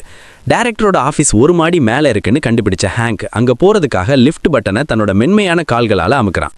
மாடிக்கு வந்து சேர்ந்ததும் ஹேங்க் அந்த கம்பெனியோட இருட்டான காரிடார்ல ரொம்ப ஜாக்கிரதையா சுத்தி பார்க்க ஆரம்பிக்கிறான். கொஞ்ச நேரத்திலேயே அவன் தேடி வந்த டைரக்டரோட ஆஃபீஸ் எதுன்னு கண்டுபிடிச்சிட்டான். அங்க யாராச்சும் செக்யூரிட்டி இருக்காங்களான்னு அங்கிட்டும் இங்கிட்டும் நோட்ட விடுறான். ஆனா நல்ல வேலையா அங்க யாருமே இல்லை. அது மட்டும் இல்லாம அந்த ஆஃபீஸோட மெயின் டோர் பூட்டாம லேசா திறந்திருக்கிறத கவனிச்சிட்டான். ஆஹா, இன்னைக்கு நமக்கு லக்கி டே தான் போல அப்படின்னு மனசுக்குள்ள குஷியாகிட்டு மெதுவா உள்ள நுழையிறான். உள்ள போனதும் அங்க ஒரு பெரிய கம்ப்யூட்டர் இருக்கிறத பார்த்துட்டு நேரா அந்த டேபிள் மேல தாவி குதிக்கிறான். இதோ வெற்றிக்கனி நம்ம கைக்கு வந்துடுச்சுன்னு நினைச்சுக்கிட்டு அந்த பூனையோட மென்மையான கால்களால கம்ப்யூட்டர் பவர் பட்டனை அழுத்துறான். ஆனா அங்கதான் ஒரு பெரிய ஆப்பு காத்திருக்கு. அந்த கம்ப்யூட்டர்ல ஸ்ட்ராங்கான பாஸ்வேர்ட் போட்டு லாக் பண்ணி வச்சிருக்காங்க. ஐயோ, இப்போ பாஸ்வேர்ட் இல்லாம அந்த டைரக்டரோட அழுக்கு ரகசியத்தை எப்படி கண்டுபிடிக்கிறது அப்படின்னு ஹேங்க் ரொம்ப நொந்து போயிடுறான். இந்த பிளான் ஃபெயிலியர் ஆகிடுமோன்னு அவன் பயந்துட்டு இருக்கும்போதே திடீர்னு அந்த பூனையோட கூர்மையான காதுகளுக்கு ஒரு விசித்திரமான சத்தம் கேட்குது. பூனையோட உடம்புல இருக்கிறதுனால ஹேங்கால அந்த சத்தத்தை ரொம்ப தெளிவா கேட்க முடியுது. இந்த நேரத்துல ஆபீஸ்க்குள்ள யாருப்பா அது அப்படின்னு டவுட் ஆகி என்ன நடக்குதுன்னு பார்க்கறதுக்காக டேபிள்ல இருந்து கீழே குதிக்கிறான். அந்த சத்தம் வர்ற இடத்த நெருங்க நெருங்க ஒரு பொண்ணோட குரல் லேசா கேட்குது. என்ன தொடாதீங்க, நிறுத்துங்க அப்படின்னு அந்த குரல் சொல்லுது. ஹேங்க் எட்டி பார்த்தா அந்த கம்பெனி டைரக்டர் ராத்திரி நேரத்துல தன்னோட சபார்டினேட் பொண்ணு கூட ஜாலியா இருக்கான்.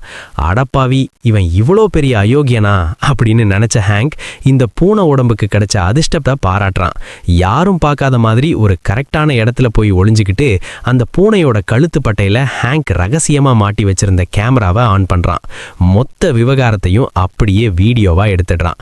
அடுத்த நாள் காலையில ஹேங்க் லுவோ கிட்ட ஒரு பென்ட்ரைவ் கொடுத்து இதை அந்த டைரக்டர் கிட்ட கொண்டு போய் கொடு. இசபெல் குரூப்போட கான்ட்ராக்டை இப்பவே ரத்து பண்ணலன்னா இந்த வீடியோவை ஊர் முழுக்க ரிலீஸ் பண்ணிடுவேன்னு சொல்லி மிரட்டு. இப்போ ₹1 செலவில்லாம இந்த டீல்ல நாம தான் ஜெயிக்க போறோம் அப்படின்னு கெத்தா சொல்றான். இதை கேட்ட பெட்டிக்கு பயங்கர ஆர்வம் வந்துருச்சு.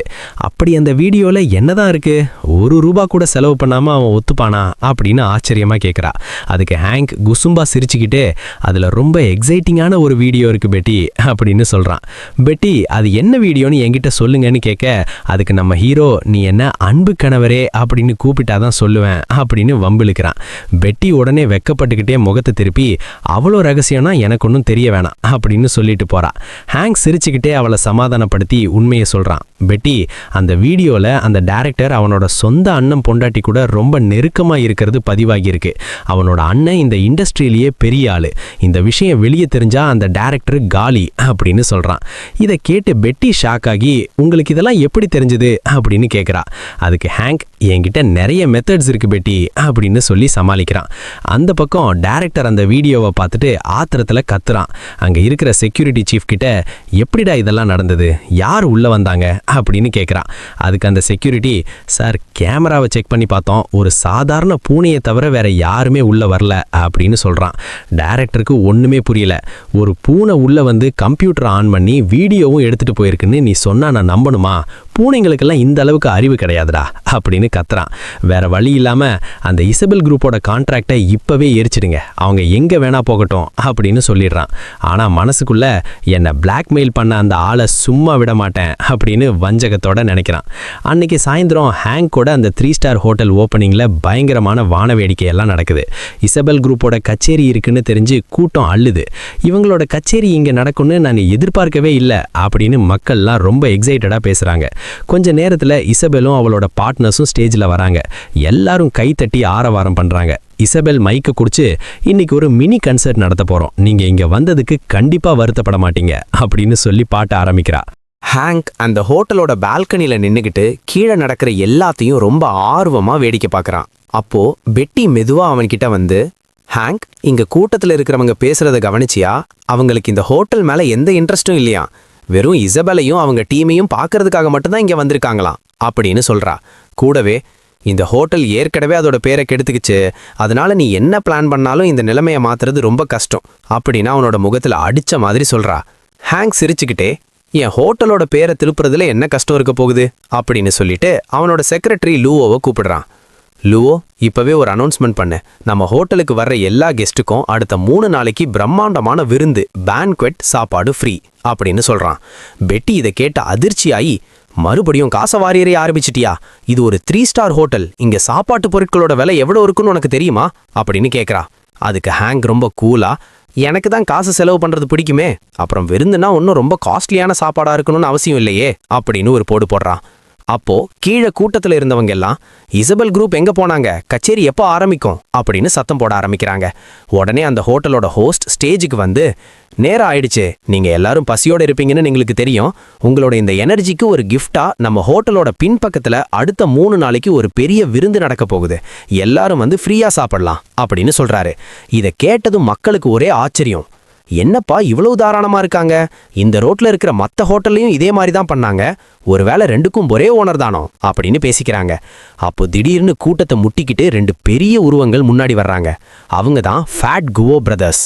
இங்க ஃப்ரீயா விருந்து போடுறாங்கன்னு கேள்விப்பட்டோம், அப்ப நாங்க கண்டிப்பா அங்க இருந்தாகணுமே அப்படின்னு வர்றாங்க. அவங்கள பார்த்த மத்தவங்க எல்லாம் பயந்து போய், ஐயோ இந்த ஹோட்டல் காலி, இவங்க 2 பேருக்கும் தீராத பசி, சாப்பாடு கொஞ்சம் சுமார்னா கூட மொத்த ஹோட்டலையும் அடிச்சு உடைச்சிடுவாங்க அப்படின்னு கிசுகிசுக்கிறாங்க. ஆனா அந்த ஹோஸ்ட் பதட்டப்படாம, எங்க ஓனர் எல்லாத்தையும் முன்னாடியே பிளான் பண்ணிட்டாரு, நீங்க தாராளமா வந்து சாப்பிடலாம் அப்படின்னு சொல்லி எல்லாரையும் உள்ள கூப்பிடுறாரு. உள்ள போன மக்களுக்கு ஒரு பெரிய சர்ப்ரைஸ் காத்திருக்கு. அங்க குட்டி குட்டியா நிறைய கேபிள் போட்டு ஷெஃப் எல்லாம் முன்னாடியே நின்னு நெருப்புல சுட சுட சாப்பாடு செஞ்சு கொடுக்கறாங்க.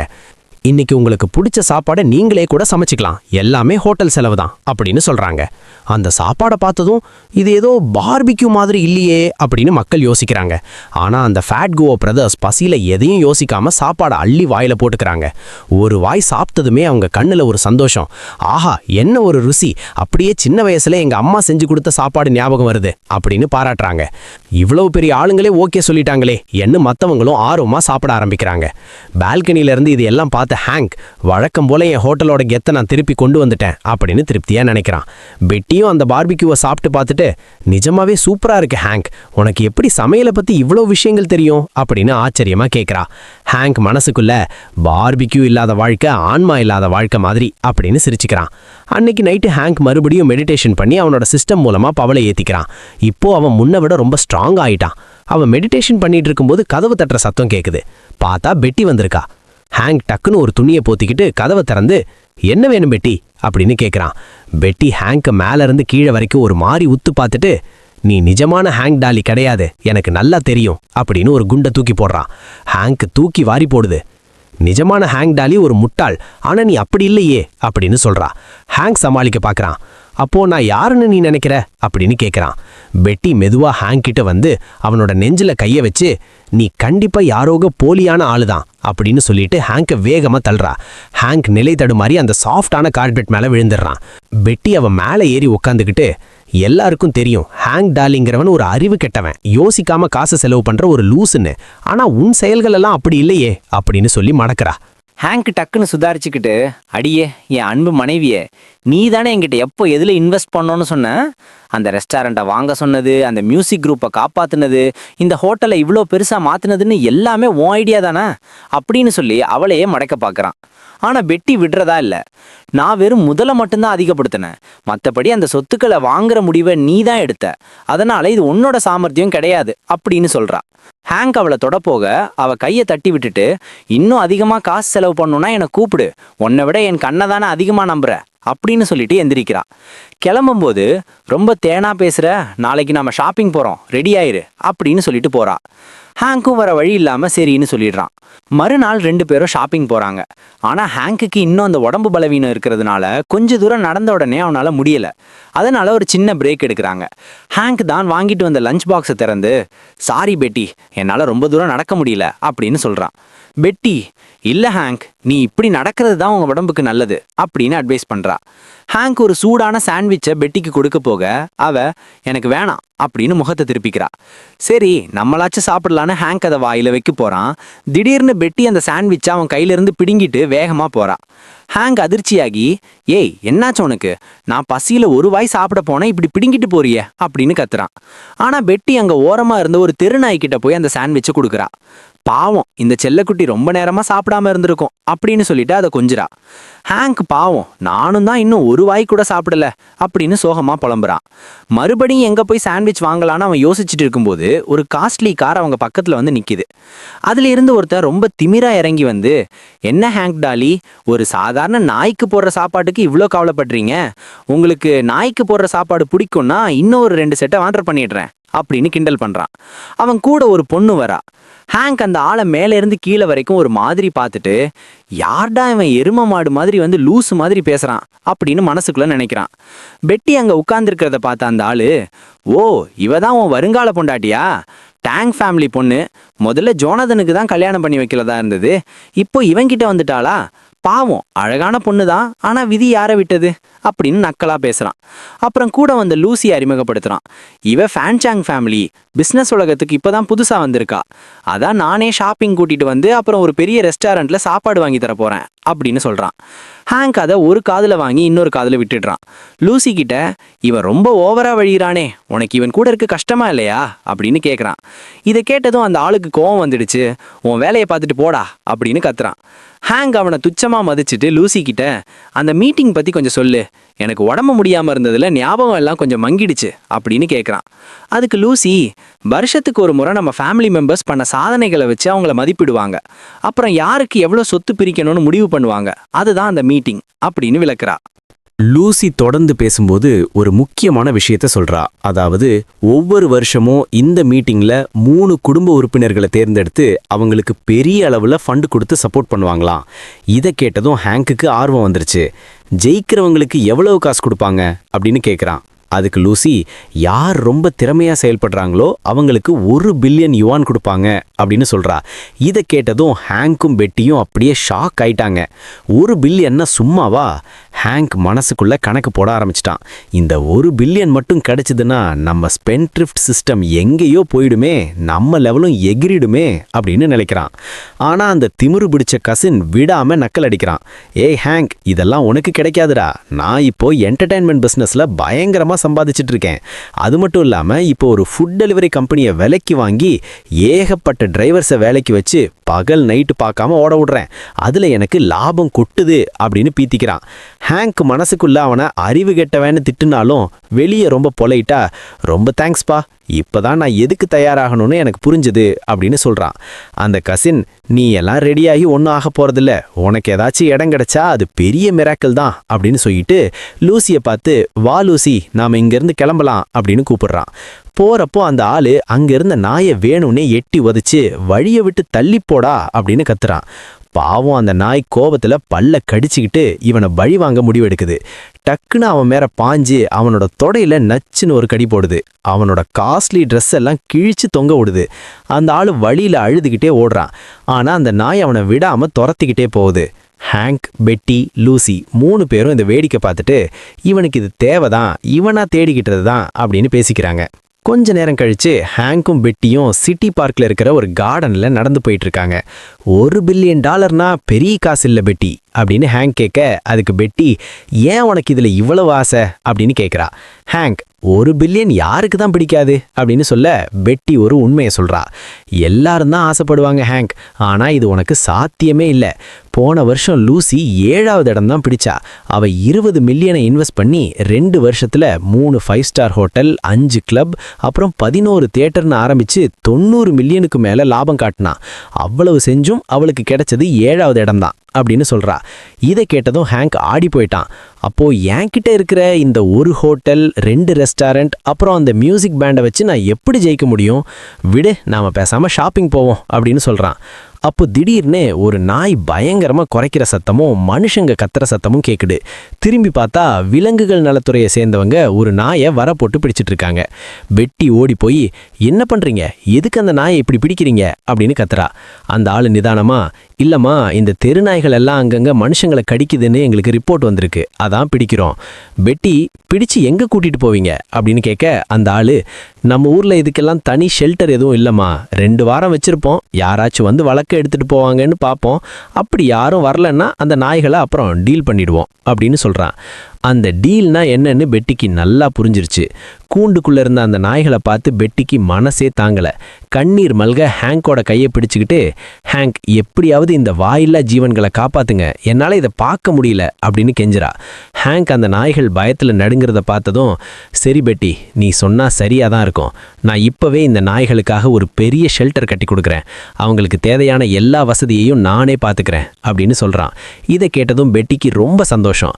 ஹேங்க் கட்டி கட்டி பிடிச்சுக்கிட்டு நீங்க ரொம்ப நல்லவர் ஹேங்க் அப்படின்னு பாராட்டுறா. ஹேங்க் லேசா வெக்கப்பட்டுக்கிட்டே அந்த பாராட்டை ஏத்துக்கிறான். கொஞ்ச நேரம் கழிச்சு ஒரு காலி இடத்துக்கு வராங்க. ஹேங்க் பெட்டி கிட்ட, யாரும் உரிமை கொண்டாடாம இருந்த இந்த நிலத்தை 10 மில்லியன் கொடுத்து வாங்கிட்டேன். வா பெட்டி, இந்த இடத்த ஒரு சூப்பரான அனிமல் ஷெல்டரா மாத்துவோம் அப்படின்னு சொல்றான். ஹேங்க் மனசுக்குள்ள, பிசினஸ் ரீதியா பார்த்தா இது தப்பான முடிவு தான், நஷ்டம் தான் வரும் அப்படின்னு நினைச்சாலும் பெட்டி கிட்ட, உன் முகத்துல ஒரு சிரிப்பை பார்க்கத்தான் நான் இவ்வளவு காசு செலவு பண்றேன், நீ சந்தோஷமா இருந்தா இது எனக்கு லாபம் தான் அப்படின்னு சொல்றான். பெட்டி ரொம்ப எனர்ஜியா, வெறும் ஒரு காலி இடத்த என் கூட இருக்கணுங்கிறதுக்காகவே இவ்வளோ கோடி கொடுத்து வாங்கியிருக்கீங்களே, நீங்க நிஜமாவே ஒரு கிரேட் ஆளு ஹேங்க் அப்படின்னு மனசார பாராட்டுறா. ஹேங்க் சிரிச்சுக்கிட்டே, ஒருவேளை என்கிட்ட இருக்கிற காசு தீந்து போனா கூட என்னால் இன்னும் அதிகமாக சம்பாதிக்க முடியும் பெட்டி அப்படின்னு சொல்கிறான். பெட்டியும், உங்களை எனக்கு நல்லா தெரியும், நீங்கள் சொன்னது தான் அப்படின்னு அவனுக்கு ஐஸ் வைக்கிறா. இந்த ரொமான்டிக்கான நேரத்தில் இடையில வந்த லூவோ, பாஸ் இசபெல் குரூப்போட சேர்ந்து ஒரு படத்துக்கு சாங் பண்ணுறதுக்காக 2 பேர் பேச வந்திருக்காங்க அப்படின்னு சொல்கிறா. இதை கேட்டதும் ஹேங்க்குக்கு ஒரு நல்ல பிஸ்னஸ் டீல் கிடைக்க போகுதுன்னு ஆர்வம் வருது. நேராக ஹோட்டலுக்கு போய் பார்த்தா அந்த 2 பேரும் நம்ம ஹோட்டல் பார்பிக்யூவை பீரோட சேர்த்து செமையாக அடிச்சிட்டு இருக்காங்க. ஒருத்தன், இந்த பார்பிக்யூ நிஜமாவே அட்டகாசமா இருக்குப்பா, இந்த ஹேங்க் ஒரு அறிவில்லாத ஊதாரின்னு கேள்விப்பட்டேன், ஆனா இவன் எப்படி இப்படி ஒரு ஐடியா பண்ணான்னு தெரியலையே அப்படின்னு சொல்றான். அதுக்கு அவன் பார்ட்னர், இதுல என்ன பெரிய புத்திசாலித்தனம் இருக்கு, எல்லாம் அங்க இருக்கிற ஆர்டிஸ்டை பொறுத்தது தான், நமக்கு தேவையானது இவன் கூட ஒரு டீல் போடணும் அவ்வளோதான் அப்படின்னு ரொம்ப திமிரா பேசுறான். இவன் ஒரு புது பையன், இவனுக்கு பிசினஸ் பத்தி ஒண்ணுமே தெரியாது, அதனால நம்ம வேலையை ஈஸியா முடிச்சிடலாம் அப்படின்னு நக்கலா பேசிட்டு இருக்காங்க. அப்போ டக்குன்னு கதவு திறக்க பிரகாசமான லைட் வெளிச்சத்துல ஹேங்க்கும் லூவோவும் வர்றாங்க. வந்திருக்கவங்கள லூவோ அறிமுகப்படுத்துறா. கண்ணாடி போட்டிருக்கிறவர் பேரு டாங் ஷென், பெங் ஃபிலிம் கம்பெனியோட மியூசிக் டைரக்டர். அவர் கூட வந்தவர் டீன் ஹாரிசன், ஒரு ஃபேமஸான டைரக்டர். ஹாரிசன் ஒரு நக்கலான சிரிப்பை ஹேங்க் மேலே வீசுறாரு. ஹேங்க் அவரை உத்து பார்த்துட்டு, இவன் பார்க்கறதுக்கே ஒரு மாதிரி இருக்கானே, இவன் நல்லவனா இருக்க வாய்ப்பே இல்லை அப்படின்னு மனசுக்குள்ள நினச்சிக்கிறான். அப்புறம் எல்லாரையும் ஆஃபீஸ்க்குள்ளே கூப்பிட்டுட்டு போகிறான். டாங் ஷென் அவனோட பிளானை சொல்கிறான். நாங்கள் இப்போது விண்ட் ஹண்டர் அப்படின்னு ஒரு பெரிய படம் பண்ணிட்டு இருக்கோம். உங்களோட அந்த கேர்ள் குரூப் இதுக்கு பாடினா அது பெரிய சென்சேஷன் ஆகும். இதோ இந்த ஸ்கிரிப்ட் பாருங்க, இதை பெரிய பெரிய ரைட்டர்ஸ் 3 வருஷமாக எழுதியிருக்காங்க அப்படின்னு சொல்கிறான். ஹேங்க் அந்த ஸ்கிரிப்டை வாங்கி ஒவ்வொரு வரியாக ரொம்ப கவனமாக படிக்கிறான். அப்புறம் மெதுவா, இந்த படம் எவ்வளவு கலெக்ஷன் பண்ணுன்னு எதிர்பார்க்குறீங்க அப்படின்னு கேட்குறான். ஹாரிசன் ரொம்ப திமிடா, குறைஞ்சது 15 பில்லியன் யுவான் வரும் அப்படின்னு சொல்கிறாரு. ஹேங்க் மறுபடியும் ஸ்கிரிப்டை பார்த்துட்டு, சரி பாட்டுக்கு எவ்வளவு தருவீங்க அப்படின்னு கேட்க, டாங் ஷென் 5 லட்சம் தரோம், வேணும்னா இன்னும் ஒரு 5 லட்சம் எக்ஸ்ட்ரா போட்டு 1 மில்லியனா தரோம் அப்படின்னு ரொம்ப கம்மியான ஒரு விலையை சொல்கிறான். ஹேங்க் அந்த ஸ்கிரிப்டை அப்படியே டேபிளில் தூக்கி போட்டுட்டு, உங்கள் ஆஃபரை அப்புறமா சொல்கிறேன், உங்கள் முயற்சிக்கு என் வாழ்த்துக்கள் அப்படின்னு கிளம்புறான்.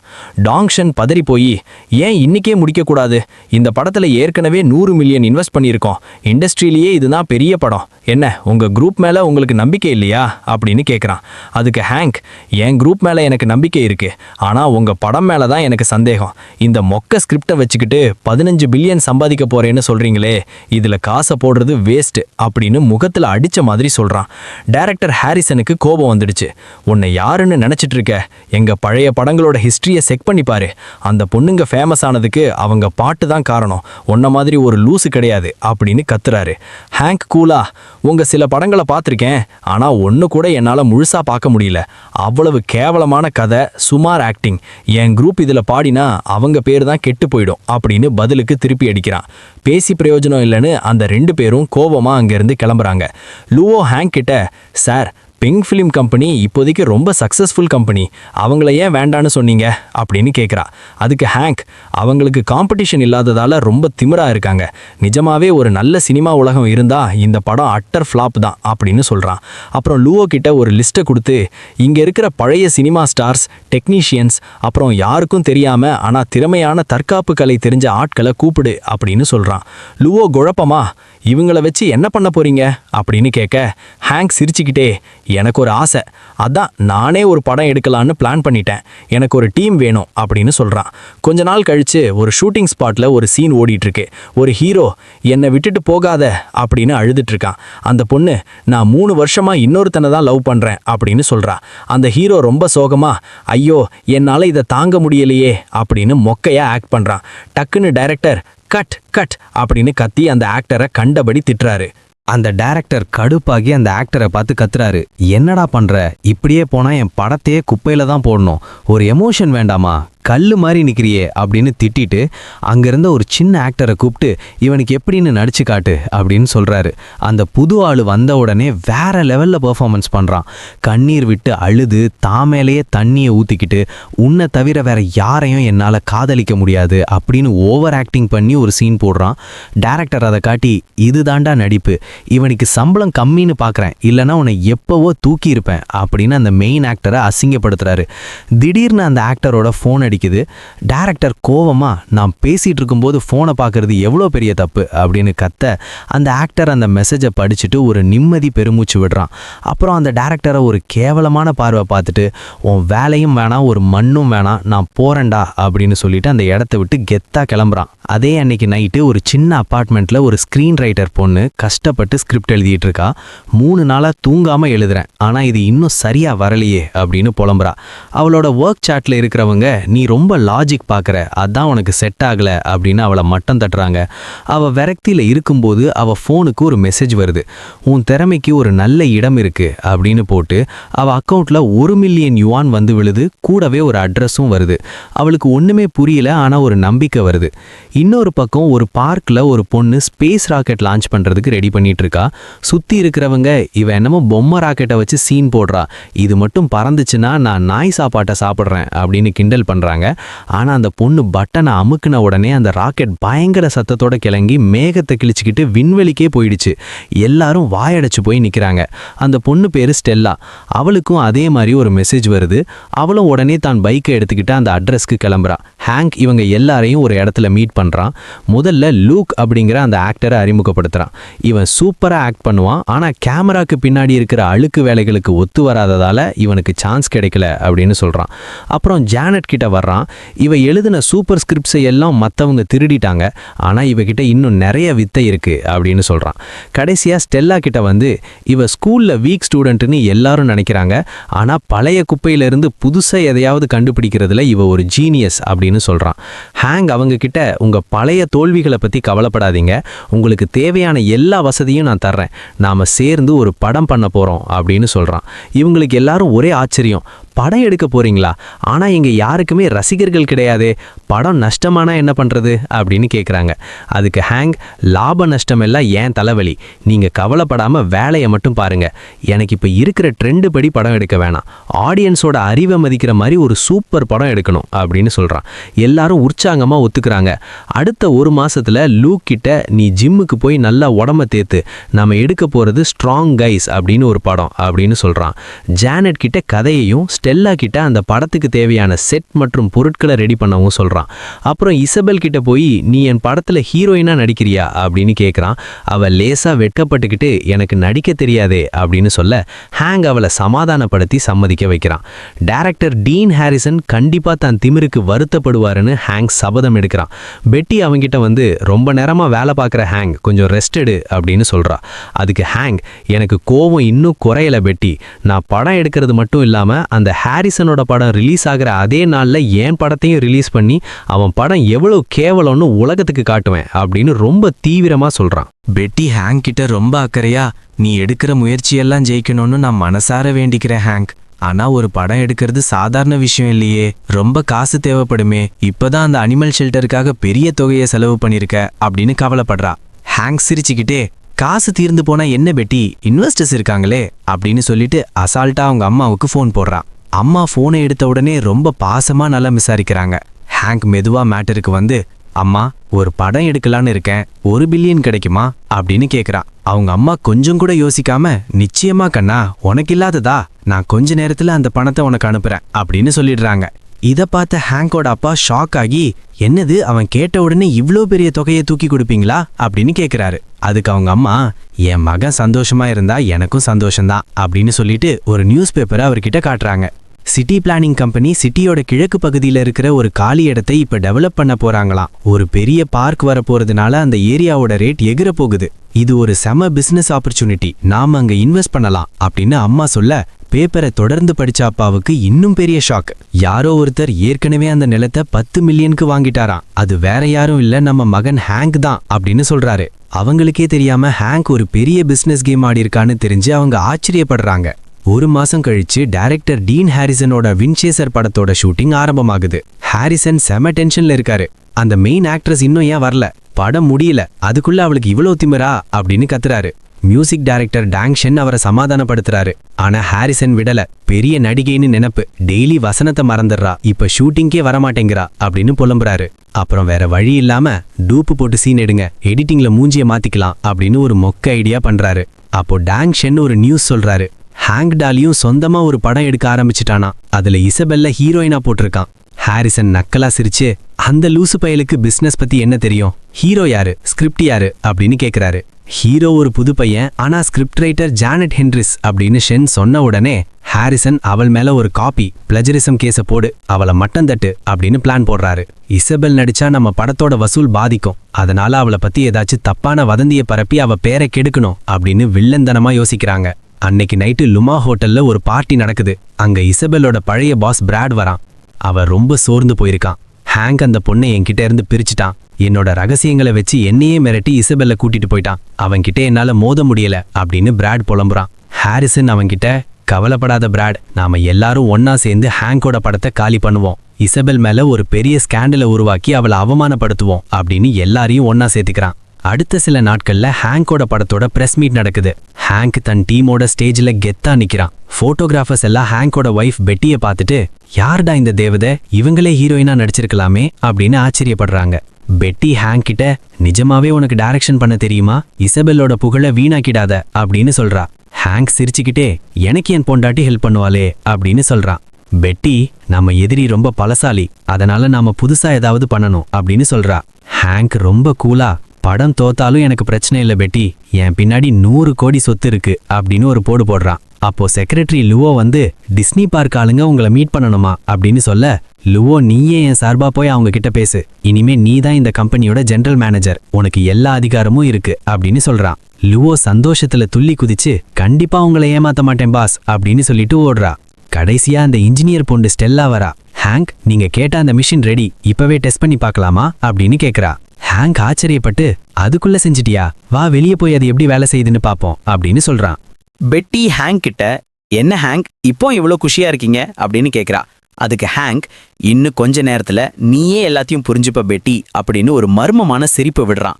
அப்புறம் ஹாங்க், பெட்டி, ஸ்டெல்லா 3 பேரும் அந்த புது மிஷினை டெஸ்ட் பண்றதுக்காக தோட்டத்துக்கு போறாங்க.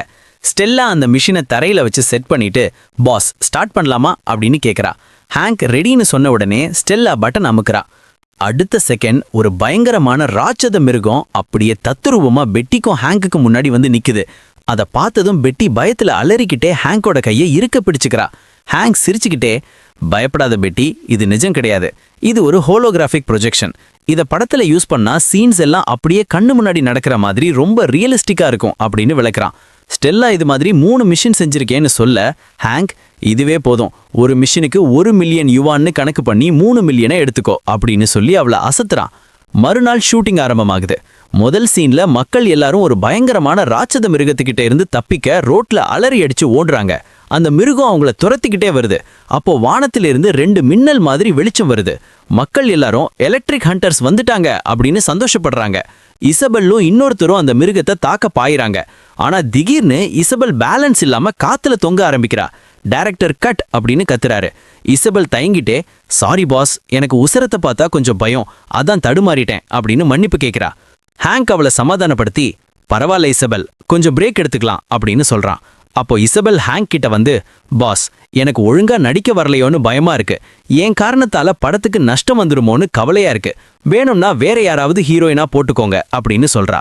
ஹாங்க் அவளோட கண்ணை பார்த்து, இந்த ரோலே உனக்காக தான் எழுதப்பட்டது இசபெல், நீ ஸ்டேஜ்ல பாட்டு பாடும்போது எவ்வளவு கான்ஃபிடென்ட்டா இருப்பியோ அதே மாதிரி இங்கேயும் இரு, கண்டிப்பா உன்னை ஒரு பெரிய சூப்பர் ஸ்டாரா நான் மாத்துவேன் அப்படின்னு தைரியம் சொல்றான். ஜானட்டும், முதல்ல கொஞ்சம் இமோஷனல் சீன்ஸ் எடுப்போம், அப்போதான் இசபெல் இந்த கேரக்டருக்குள்ள சீக்கிரம் வர முடியும் அப்படின்னு ஒரு ஐடியா சொல்றா. அன்னைக்கு நைட்டு ஹாங்க் அவனோட ரூம்ல மறுபடியும் அந்த சிஸ்டமை அப்டேட் பண்றான். இப்போ அவனோட உடம்பு எந்த அளவுக்கு ஸ்ட்ராங் ஆகிடுச்சுன்னா ஹாங்கால அந்த ஊன்றுகோல் இல்லாமலே நடக்க முடியுது. அப்பாடா, இப்போதான் நான் ஒரு மனுஷன் மாதிரி இருக்கேன், இப்போ ஓடுனா ஒலிம்பிக் சாம்பியனை விட வேகமா ஓடுவேன் போலயே அப்படின்னு ஹாங்க் சந்தோஷப்படுறான். அப்போ பெட்டி அவசரமா கதவை தட்டிட்டு உள்ள வரா. ஹேங்க், பெரிய பிரச்சனை ஆகிடுச்சு. யாரோ ஒருத்தர் இசபெல் பத்தி தப்பான நியூஸை பரப்பிட்டாங்க. அவளுக்கு ஒரு பணக்காரன் கூட தொடர்பு இருக்கு, அவளுக்கு வெளிநாட்டுல ஒரு குழந்தை இருக்குன்னு இன்டர்நெட்ல போட்டுட்டாங்க. இப்போ இதுதான் ட்ரெண்டிங், 1 பில்லியன் வியூஸுக்கு மேல போயிடுச்சு அப்படின்னு டேப்லெட்டை காட்டுறா. ஹேங்க் அதை வாங்கி பார்த்துட்டு அந்த பணக்காரன் யாருன்னு சொல்றாங்க, ஒருவேளை என்ன சொல்றாங்களோன்னு நக்கலா கேட்க பெட்டி கடுப்பாகி அவன் தோல்ல ஒரு குத்து விடுறா. இப்போ எதுக்கு ஜோக் பண்ணிக்கிட்டு இருக்கீங்க? கண்டிப்பா இது அந்த டீன் ஹாரிசனும் டான்ஷனும் பண்ண வேலைதான், போலீஸ்ல புகார் கொடுப்போம் அப்படின்னு சொல்றா. ஆனா ஹேங்க் ரொம்ப கூலா, அவசரப்படாத பெட்டி, இது நமக்கு கிடைச்ச ஒரு நல்ல வாய்ப்பு. நாம இப்ப போலீஸ்க்கு போனா அவங்க ஒரு சாரி கேட்டுட்டு போயிடுவாங்க. அதுக்கு பதிலா நாம இதை கண்டுக்காங்க மாதிரி அப்படியே படம் எடுப்போம். எதிரி இன்னும் வேகமா அட்டாக் பண்ணட்டும். கடைசியில அவங்கள எந்திரிக்கவே முடியாத அளவுக்கு ஒரே அடியா அடிச்சு வீழ்த்தணும் அப்படின்னு ஒரு மாஸ் பிளான் சொல்றான். பெட்டிக்கு இது புரியலனாலும் ஹேங்க் மேல இருக்கிற நம்பிக்கையில அமைதியாகிறா. மறுநாள் காலையில டைரக்டர் ஹாரிசன் கிட்ட டான்ஷன் ஓடி வந்து, சார், நம்ம பிளான் ஒர்க் அவுட் ஆகிடுச்சு சார், இசபெல் பேரு டேமேஜ் ஆகிடுச்சு, இப்போ தேடல் பட்டியல்ல இசபெல் தான் முதல்ல இருக்காங்க அப்படின்னு சந்தோஷமா சொல்றான். ஹாரிசன் அந்த நியூஸை பார்த்துட்டு நக்கலா சிரிக்கிறான்.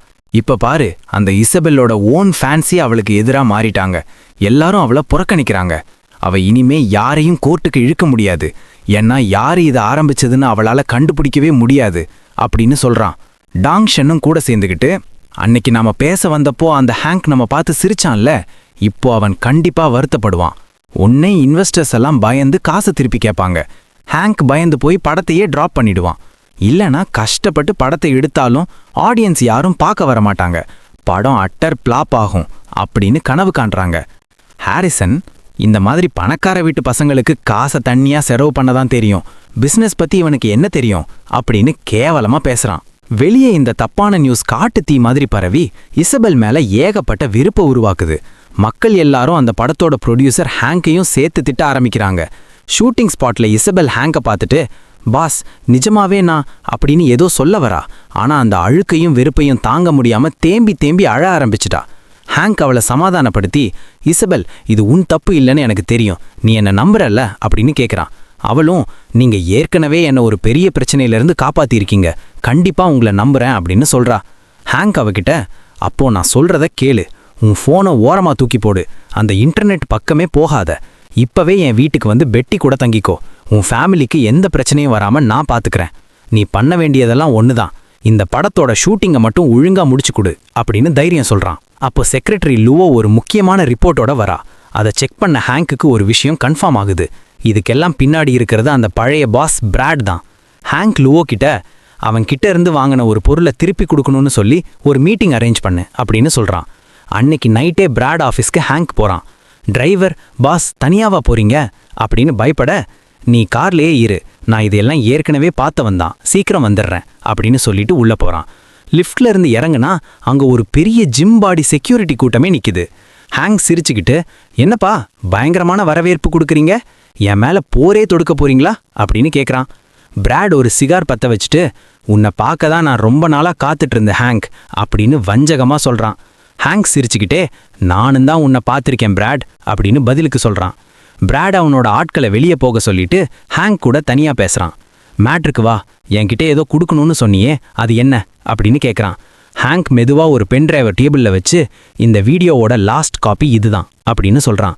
பிராட் அதை எடுக்க போக ஹேங்க் டக்குன்னு அதை தட்டி பிடுங்கிடுறான். அவசரப்படாத பிராட், நமக்கு இன்னும் நிறைய டைம் இருக்கு அப்படின்னு சொல்றான். பிராட், எதுக்கு நேரத்தை வேஸ்ட் பண்ற, அந்த மியூசிக் குரூப்பை தான் எடுத்துக்கிட்டல்ல, இப்போ என் கம்பெனியே எடுக்க பார்க்கறியா அப்படின்னு கேட்குறான். ஹேங்க், உன் கம்பெனி எனக்கு வேணாம், எனக்கு ஒரு தகவல் மட்டும் வேணும். அன்னைக்கு உன் கூட டின்னர் சாப்பிட்டாங்கல்லே, அவங்களுக்கும் இந்த இசபெல் மேல நடக்கிற அசிங்கமான வேலைகளுக்கும் சம்பந்தம் இருக்கா அப்படின்னு கேட்குறான்.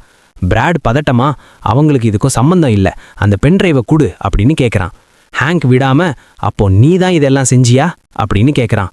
ஆதாரமே இல்லாம பேசாத, வேணும்னா ஒரு டிடெக்டிவை வச்சு கண்டுபிடிச்சிக்கோ அப்படின்னு பிராட் நக்கல் அடிக்கிறான். ஹேங்க் சிரிச்சுக்கிட்டே, இந்த பென் டிரைவ்ல ஒண்ணுமே இல்லை, ஒரிஜினல் வீடியோ என் ரகசிய இடத்துல இருக்கு அப்படின்னு சொன்னதும் பிராடுக்கு கோவம் தலைக்கு ஏறுது. உடனே செக்யூரிட்டியை உள்ள கூப்பிட்டு, இவன் ரொம்ப ஓவரா பேசுறான், இப்பவே அந்த வீடியோவை கொடுக்கலன்னா நீ உன் குடும்ப கௌரவம் எதையும் பார்க்க மாட்டேன், அப்படியே இவன் தவறி விழுந்து செத்துட்டான்னு சொல்லிடுவேன் அப்படின்னு மிரட்டுறான். ஹேங்க் ரொம்ப சலிப்பா, நீ கஷ்டமான வழியை தேர்ந்தெடுத்துட்ட, ஒழுங்கா உண்மையை சொல்லியிருந்தா வீடியோவை தந்திருப்பேன் அப்படின்னு சொல்றான். பிராட் சிரிச்சுக்கிட்டே, இவனை புடிங்கடா, இவனை துணி இல்லாத போட்டோ எடுத்து மிரட்டினாதான் சரிப்படும் அப்படின்னு ஆர்டர் போடுறான். அந்த செக்யூரிட்டிங்க எல்லாம் ஹேங்கை நெருங்கும் போது பிராட் ரொம்ப வக்கிரமா பேசுறான். இசபெல் மறுபடியும் என்கிட்டே வருவா. அப்ப அவளை வச்சு நல்லா ஜாலி பண்ணிட்டு அப்புறம் வெளிநாட்டுல யாருக்காவது வித்துடுவேன் அப்படின்னு சொல்லிட்டு சிரிக்கிறான். ஆனா அடுத்த செகண்ட் ஹேங்க் மின்னல் வேகத்துல தன்னோட ஊன்றுகோலை எடுத்து அந்த மெயின் செக்யூரிட்டியோட தொண்டைக்கு 1 சென்டிமீட்டர் தள்ளி நிறுத்துறான். பிராடு கடுப்பாகி, ஒரு சாதாரண ஹேங்க்கு கூட உங்களால பிடிக்க முடியலையா அப்படின்னு கத்துறான். ஹேங்க் சிரிச்சுக்கிட்டே, இங்க யாரு சாதாரண ஆளுன்னு இப்ப தெரியும் பாரு அப்படின்னு சொல்றான். பிராடு பொறுமை இழந்து, உனக்கு என்னதான் வேணும் அப்படின்னு கேட்குறான். எனக்கு ஒரு சின்ன கேள்விக்கு பதில் வேணும்.